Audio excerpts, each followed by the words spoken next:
You're listening to Catholic Sprouts, the daily podcast for Catholic kids that strives to plant seeds of faith.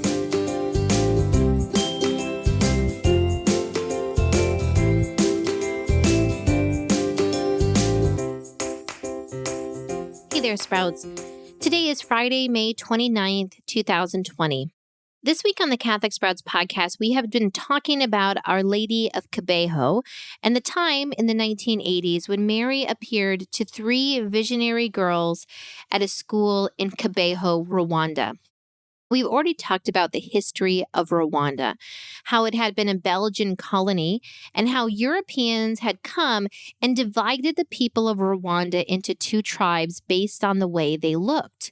There was the Hutus and the Tutsis, and they divided them not really based on true tribes, but more so on how the people looked.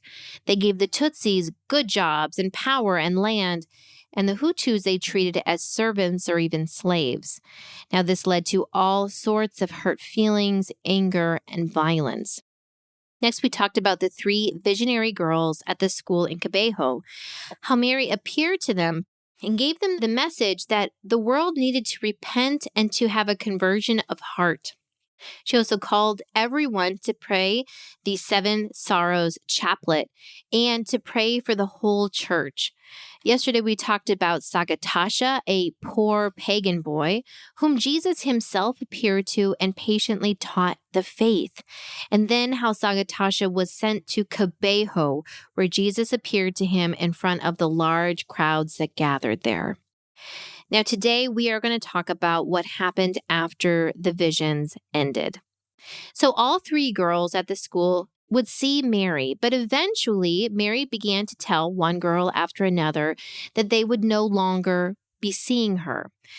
Alphonsine, the first girl to see Mary, continued to see her for years, but this all ended around 1989.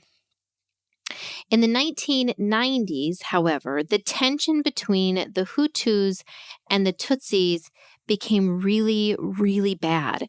If you remember, the Belgians had come and they had divided the people of Rwanda up into two groups because that's just how their minds work. You have to remember that the people that did this are also the type of people that would go to Africa and find slaves. They just thought there always had to be a powerful group and a servant group. Now, of course, we know that this isn't correct, that no group is better than another group. And in fact, what they did to divide up the people of Rwanda led to so much hurt and so much violence. Well, this continued on, and then in the early 1990s, something happened that sparked a sudden and terrible war. The president of Rwanda's plane went down and he died. Now, they knew that after this, any sort of change in power would cause total chaos. So the Hutus, who had been the tribe that had been put down and treated like servants, they took this as an opportunity to rebel and to kill all of the Tutsi. And that is exactly what happened.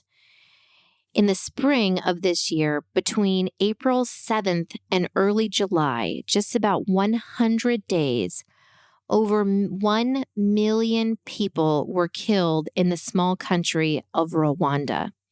Now, just to give you some perspective, Rwanda is not as big as the United States. In fact, it is maybe as big as one of the states included in the United States. It is very small.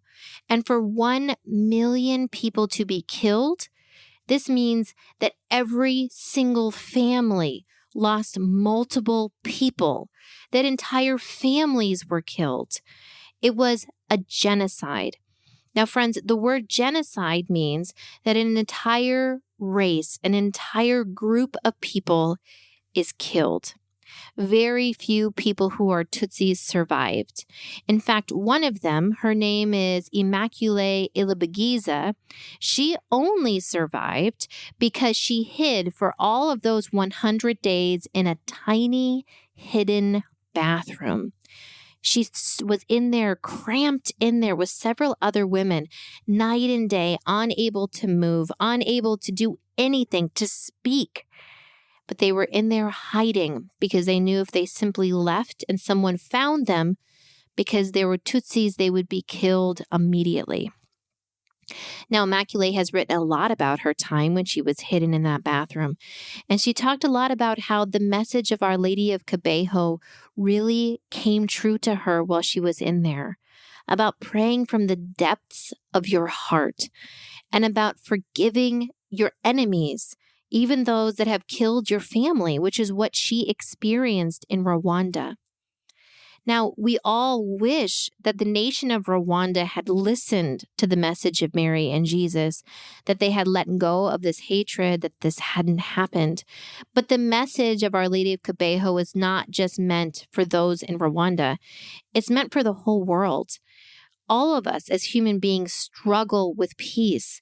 We like to think that we are better than another group of people, or that another group of people is not as good as we are. We think this in our families, in our classrooms, in our government, in the world. Now, this might not lead to genocide, but it certainly leads to hatred, to disconnection. And we need to pray every day for a conversion of our own hearts, but also for peace in the world. This is the message of Our Lady of Kibeho. Change who you are. Let go of your hatred so that it can ripple out into the world and we can all live in peace. And so, my friends, today, Mary once again appeared in Kibeho. She once again begged us to pray for the church, to pray for the world. So today, since it's Friday, either today or throughout the weekend, find a chance to pray a whole rosary and pray very diligently for peace. Pray for peace in your family, in the world, in the church. Pray for peace, that we might have personal conversions, and that personal conversion might lead to peace for everyone. That's it for Catholic Sprouts today. We'll be back tomorrow, but until then, continue to grow in your faith and truly sprout into the beautiful creation that God created you to be.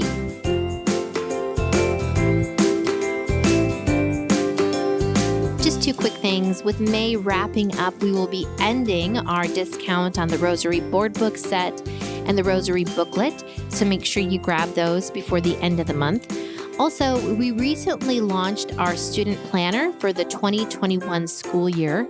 If you are interested in grabbing the Catholic student planner, I encourage you to do that.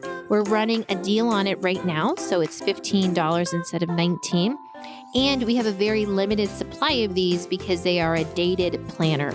So if you just can't even think about next school year yet, I get it. But I encourage you to grab a planner before they're gone and then hide it away so that you can all enjoy the summer.